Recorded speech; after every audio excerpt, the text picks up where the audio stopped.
안녕하세요. 저는 30대 중반의 여성입니다.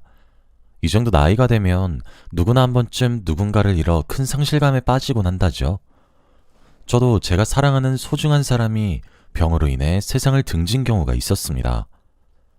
그때 일어났던 비극적 죽음 때문에 참 많이 힘들었죠. 저희 가족은 전부 실의에 빠졌고 의욕을 잃었었어요. 지금은 시간이 꽤 흘러 많이 괜찮아졌지만 말이에요. 그래서 그때 그 시절 이야기를 한번 해볼까 합니다. 제가 잃었던 사람은 저희 어머니였는데 다음 주가 저희 어머니가 돌아가신 지 5주기가 되는 날이거든요. 그래서 제가 한 사연이 하늘에 계신 어머니께도 닿길 바라는 마음으로 이렇게 글을 쓰게 되었습니다. 지금으로부터 약 5년 전 저희 어머니가 돌아가시게 되었습니다. 원래 건강하기도 했었던 분이셨는데 갑자기 아프시기 시작하더니 병이 순식간에 진행이 되게 되었고 결국 정말 슬프고 절망스럽게도 세상을 등지게 되셨어요. 저희 어머니는 생전에 받으신 유산들이 많았습니다. 외갓집의 막내딸이셨던 어머니를 외할아버지랑 외할머니가 다른 자식들보다 조금 더 챙겨주셨었거든요. 어머니가 돌아가시게 되자 그 유산들은 저와 저희 아버지에게 돌아오게 되었어요. 생전에 저희 어머니와 아버지의 금슬이 그리 썩 좋진 않았습니다. 이틀에 한 번씩은 싸우셨고 일주일에 한 번씩은 큰 고성이 오고 갔었어요. 두 분 다 성질이 좀 드센 편이었거든요. 그래서 정말 자주 싸웠어요. 싸우는 부모님을 뜯어 말리는 것이 저희 자매의 일상이었죠. 제게 위로 3살이 많은 언니가 있었는데 언니는 어머니를, 저는 아버지를 말렸어요. 항상이요. 결혼해서 분가하기 직전까지 말이죠. 그래서 다른 집보다 덜하다 싶었던 것이 두 분 다 입으로만 싸우셨거든요. 그래서 말리는 일이 꽤나 수월했죠. 투닥투닥거리기도 하셨고 왁왁 소리 지르기도 하셨지만 물건을 집어던지며 싸우신다거나 손찌검을 약하게라도 전혀 하지 않으셨습니다. 두 분 다요. 정말 입으로만 싸우셨죠. 그래도 저는 화목한 가정이 너무 갖고 싶었습니다. 싸우지 않는 가정이요. 맨날 지지고 볶고 싸우는 어머니랑 아버지가 이해가 되지 않았거든요. 그런데 지금 생각해보면 그런 싸움들이 그립기도 하네요. 그리고 그것이 또 다른 느낌이긴 했지만 평화롭기도 했어요. 일상에 녹아든 느낌, 뭐 그랬죠. 하지만 그 당시에는 그런 싸움조차 지긋지긋했어요. 그래서 그런지 저도 언니도 빠르게 결혼을 했고 분가를 했습니다. 지금 제게 10살 먹은 아들이 있고 올해 6살이 되는 딸아이가 있으니 짐작이 되시겠죠? 그렇게 저도 언니도 남들보다 조금 이르게 결혼해 자신들의 가정을 잘 꾸려나갔고 화목한 가정을 이뤘어요. 그래도 저랑 언니는 부모님의 곁을 그리 멀리 떠나지는 못했습니다. 매일 걱정은 되더라고요. 그래도 저희를 낳아주신 부모님이시니까요. 그러던 어느 날이었습니다. 어머니가 갑작스럽게 집에서 기절을 하셨고 그걸 퇴근하신 저희 아버지가 늦게 발견을 하게 되었습니다. 아무리 그렇게 화목하진 않더라도 20년 넘게 결혼 생활을 한 아내가 쓰러졌으니 아버지도 정말 많이 놀라셨어요. 그리고 바로 119를 불러서 병원에 갔고 저희 자매를 호출하셨습니다. 저도 언니도 혼비백산하며 병원으로 달려갔죠. 어머니는 한참이나 정신을 못 차리셨고 저희 가족들 모두에게 공포감이 점점 목을 옥죄어오기 시작했어요. 그러다 겨우 정신을 차리신 어머니는 의사 선생님의 말에 따라 정밀검사를 진행하시기로 하셨습니다.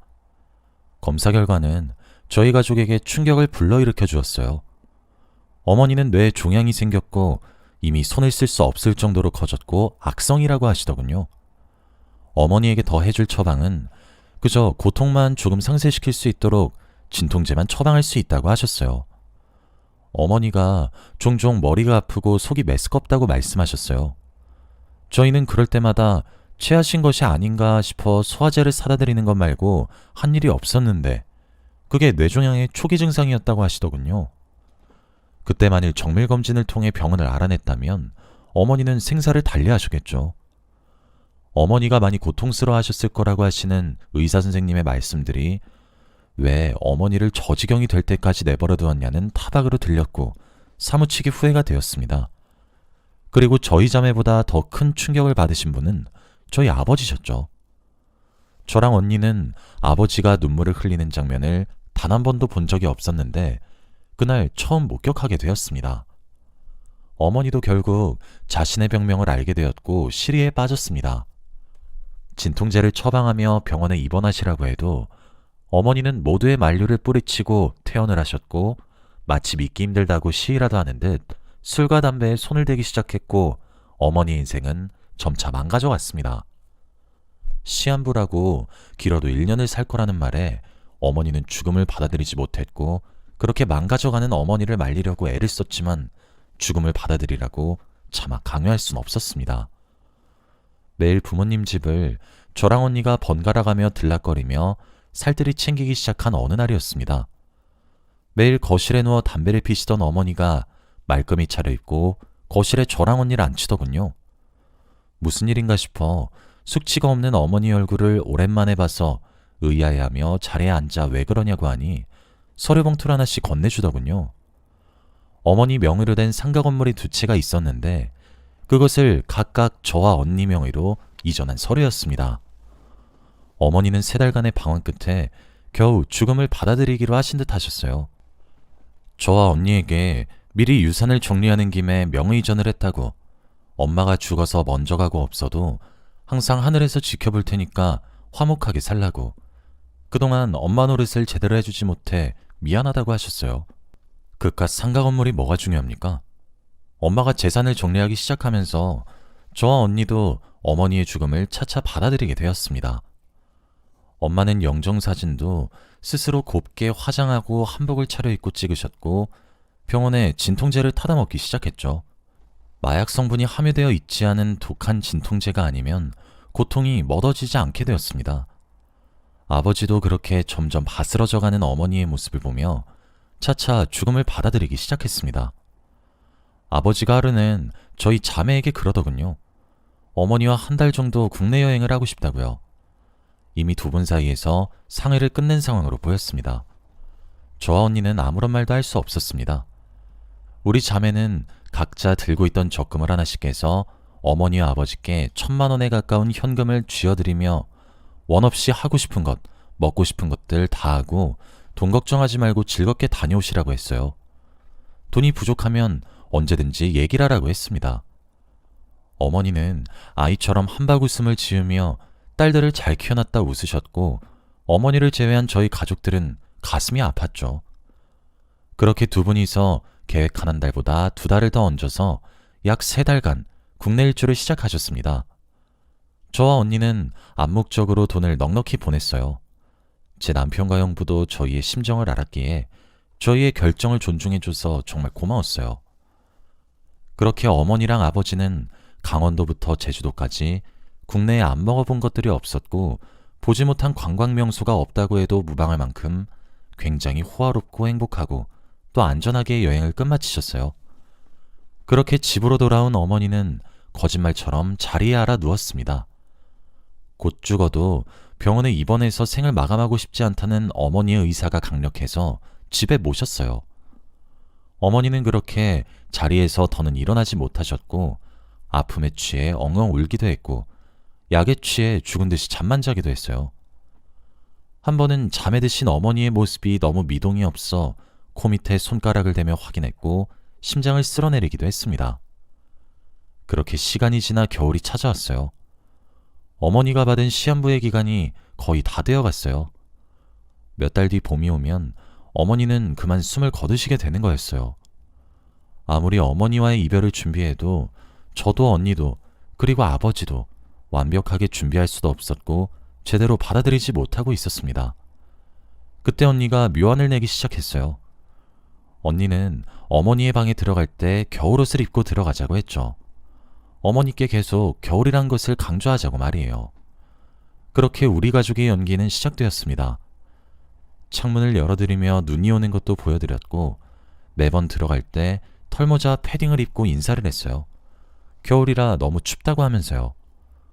보일러를 어머니 방에만 절절 끓을 정도로 틀었다고 웃으면서 그렇게 그의 겨울을 났습니다.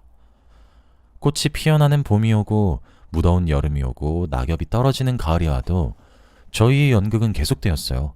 어머니는 진통제에 취해 몸을 거동하지 못하신 지 오래되셨고 그렇게 속으셨습니다.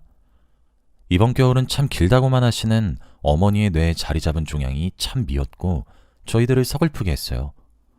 어머니가 요즘은 눈이 참 안 온다고 하면 제가 저희 신랑과 함께 윗집에 찾아가 양해를 구하고 들어갔습니다. 저희 사정을 이야기했더니 흔쾌히 허락해 주셨죠. 그렇게 어머니 방 바로 위의 자리에서 스프레이용 눈을 한참이나 뿌려대곤 했었어요. 언니가 엄마가 웃으신다고 잘했다고 하면 그게 그렇게 보람찼습니다. 언니의 계획은 엄마가 늦봄까지가 자신의 시한부 기간이라고 알고 있으니 시간을 겨울에서 멈춰버려서 죽음을 늦춰보는 것이었죠. 엄마는 의사가 선언한 1년의 시한부 인생보다 약 1년 9개월을 더 살다가 자는 잠에 돌아가셨습니다. 항상 쌕쌕거리고 숨을 헐떡이고 괴롭게 잠에 드셨는데 아버지의 말로는 뇌종양에 걸린 이후 가장 평온한 표정을 짓고 있었다 하셨죠. 그렇게 어머니가 돌아가시고 저희도 슬픈 마음으로 보냈습니다. 그리고 저희에게 변호사가 찾아왔어요. 어머니는 저희에게 상가 명의를 바꿔주시면서 유언장을 따로 작성하셨더군요. 유언장에는 상가는 아이들의 명의로 바꿨으나 자신이 가지고 있던 현금화가 된 재산과 집의 명의는 남편에게 준다고 적혀 있었고, 그러니 자신의 뜻대로 본인의 몫을 나눠 가지길 바란다고 적혀 있었어요. 그리고 아버지의 앞으로 짧은 편지를 하나 남기셨죠. 아버지는 편지를 읽다 도중 결국 눈물을 참지 못하시고 꺼이꺼이 우셨어요. 무슨 내용인가 하여 아버지의 편지를 가져와 읽었습니다. 여보, 저예요. 당신 아내요. 그동안 저랑 결혼 생활하느라 수고가 참 많았어요. 우리 참 많이 지지고 볶기도 하고 많이도 싸우기도 했죠. 그래도 나는 당신과의 결혼 생활을 후회하진 않아요. 당신을 만나 눈에 넣어도 아프지 않을 우리 두 공주님을 낳았고 잘 키워냈으니까요. 20년이 넘도록 나랑 그렇게 지지고 볶고 싸우면서도 가정에 충실한 당신을 내심 존경했고 대단하다 생각했어요. 우리가 다른 부부들처럼 사랑한다 어쩐다 닭살 돋는 말들을 주고받으며 징그럽게 살진 않았지만 나는 나름대로 당신과 즐거운 부부 생활을 했다고 자부하고 있어요. 그렇게 많이 싸우면서도 나는 당신이 미웠던 적은 맹세코 단 한 번도 없었어요. 당신은 나와 달리 있었을지도 모르겠지만 만일 있었다면 너그러이 용서하세요. 그리고 내가 죽고 이 세상에 더는 없어도 우리 딸내미들 잘 부탁해요. 우리 아이들이 참 많이 여리잖아요. 당신은 우리 집의 가장이니 내 죽음에 많이 무너지지 말고 엉엉 울며 불며 난리를 피울 딸들을 위로해주세요. 그리고 날 너무 오래 기억하지 말고 내가 당신에게 주는 현금과 집으로 새로운 여자를 만나 살아요. 저보다 훨씬 젊고 건강한 여자 말입니다. 그간 나와 오랜 시간 투닥거리면서 살아준 당신에게 내가 주는 보상이에요. 그리고 천천히 이곳으로 오세요. 당신은 30년은 더 살다가 와요. 아주 행복하게 말이에요. 그리고 아이들에게도 전해주길 바래요. 나도 누군가의 아내로서의 삶과 누군가의 엄마로서의 삶이 처음이라 서툴렀다고. 그래서 상처를 본의 아니게 많이 줬으면 어쩌나 참 마음이 무겁다고 말이에요. 그리고 많이 사랑한다고도 전해주세요. 그동안 고마웠습니다. 짧다면 짧은 그 글에 어머니의 담담한 마음이 전부 다 담겨 있었습니다. 저도 언니도 그리고 아버지도 결국 어머니의 장례를 치르며 거의 발작을 하듯 우는 것밖에 할 수가 없었습니다. 금슬이 좋지 않았다고 생각했었던 저희 어머니와 아버지는 다른 부부들과 달리 특별한 방식으로 서로의 애정을 표현했던 거였고, 아버지도 어머니를 그리고 어머니도 아버지를 서로 존중했고 사랑했다는 내용과 그동안 고마웠다는 내용이 너무 담담해서 그리고 행복하게 살다 오라는 문구가 참 가슴이 미어졌습니다. 그렇게 저희 가족은 어머니를 보냈어요. 지금은 그로부터 5년이란 시간이 지났습니다. 아버지는 어머니를 잃은 이후 시름시름 앓으시면서 많은 후회를 하셨어요. 제게 그러시더라고요. 생전에 못해준 것들만 생각이 그리 많이 나는데 우리들이 보내준 국내 여행을 다녀온 기억으로 괜찮아진다고요. 아버지께서는 여행을 하는 내내 어머니를 위해 맞춰줬고 그렇게 행동을 했었다고 합니다. 그래서 그거라도 해주지 않았음 미안해서 어떻게 살았겠냐 하셨죠. 그 말에 저랑 언니도 얼마나 다행이라 생각했는지 모릅니다. 그렇게 한참을 앓으시다 어머니의 죽음을 완전히 받아들이셨는지 자리를 훌훌 털고 일어나 생활하시기 시작했고, 동호회도 가입해 친구분들을 만나시기도 했고, 놀러도 다니시기도 했죠. 그리고 지금은 어떤 여사님 한 분을 만나고 계십니다. 만나신 지는 한 1년이 조금 안 되신 것 같아요. 남편이 제게 하루는 물은 적이 있어요. 장인어른이 밉지 않냐고. 장모님이 돌아가신 지 얼마나 되셨다고 여사님을 만나는데 안 싫으냐고 말이에요. 제가 그래서 이렇게 질문했어요. 여보는 만약에 나이를 먹고 새로운 사람을 만났어? 그럼 그 사람이 좀 재정적인 여유가 있는 사람이면 좋겠어? 아니면 쪼들리며 살았으면 좋겠어? 그렇게 생각하면 조금 여유가 있는 사람이길 바라지. 전 남편의 대답에 이렇게 말을 했어요. 그래. 그래서 우리 어머니가 돌아가시면서 상가 건물을 제외한 모든 재산을 아버지께 드린 거야. 여유 있는 사람이 되어서 당신이 죽고 없는 세상 몇십 년은 더 살다가 올 건데 외롭게 살지 말라고. 아버지가 우리에게 손을 벌린 것도 아니잖아. 본인이 어머니께 받은 것들과 원래 가지고 계셨던 돈 이용해서 새로운 사람 만나는 것뿐이야. 원망을 할 필요가 없지. 그래, 뭐 돈만 보고 접근한 여사님일 수도 있어. 함께 보는 자리를 마련하지 않아서 만나보지 못해서 모르겠지만 말이야. 그래도 난 괜찮아. 그때 아버지가 재산을 다 날려도 나랑 언니가 물려받은 상가 건물 있잖아. 그걸로 아버지 다시 보듬으면 돼. 하지만 우리 아버진 그러시진 않을 거야. 현명하시게 생각하실 줄 아는 분이니까. 아버지가 아버지 재산 사용하는 건데 그 권리는 본인에게 있는 것이고, 나랑 언니 둘 다 이만큼 두 딸내미 결혼도 시키고 가정 다 꾸리게 다 도와주셨잖아. 그래서 나도 언니도 더는 아버지에게 희생 바라고 싶지 않아. 그저 남은 생을 어머니가 남기신 말씀처럼 그저 행복하게 살다가 좋은 일들만 겪으시다 가셨으면 좋겠어. 그러니 아버지가 밉지도 않아. 물론 결혼하신다거나 그러시면 나랑 언니에게 새어머니가 생기는 거니까 조금 고민이 되겠지. 아직 우린 어머니를 전부 보내지 못했으니까. 하지만 아직 닥쳐온 문제도 아닌데 미리 걱정하고 싶지 않아. 그러니 아버지가 밉지 않을 수밖에 없지. 제 말이 끝나고 남편은 저를 꼭 안아주면서 우리 아내 마음 넓은 것 봐. 나 진짜 결혼 잘했네. 하고 토닥토닥 해주더라고요. 저도 언니도 이제 어머니의 부재에 점차 익숙해졌고 아버지도 마찬가지가 되었습니다. 그래도 여전히 아버지는 어머니의 기일이 다가오는 날이 되면 많은 사색에 잠기시는 듯 하기도 하고요. 또 아버지의 지갑에는 어머니가 유언장과 함께 동봉했던 짧은 편지가 항상 한켠에 자리 잡아 있어요. 저와 언니가 바라는 작은 소망은 이제 아버지도 다 털고 일어나시길 바라는 마음 하나입니다. 또 어머니가 남기신 마지막 말씀처럼 아버지가 더 이상 외롭지 않고 저희도 가슴 졸이지 않게 좋으신 분을 만나서 남은 여생 본인만을 위한 인생을 살았으면 좋겠어요. 요즘은 아버지에게 종종 행복하게 사시라는 말을 건네어드리면 아버지는 그냥 허허 웃기만 하고 아무런 말씀도 하지 않으시죠. 이제 어머니의 길이 다가와서인지 유달리 어머니가 참 많이 그리운 나날들이에요. 어머니는 그곳에서 행복하시겠죠? 여러분들도 항상 부모님께 효도하세요. 그렇게 싸우고 속을 썩이고 그러다가도 돌아가시고 나면 눈물 짓는 사람은 저희 자식들이거든요. 저는 또 그러지 않기 위해 아버지와 더는 싸우지 않습니다. 여기까지가 제 이야기였습니다. 긴 이야기 들어주셔서 고맙습니다.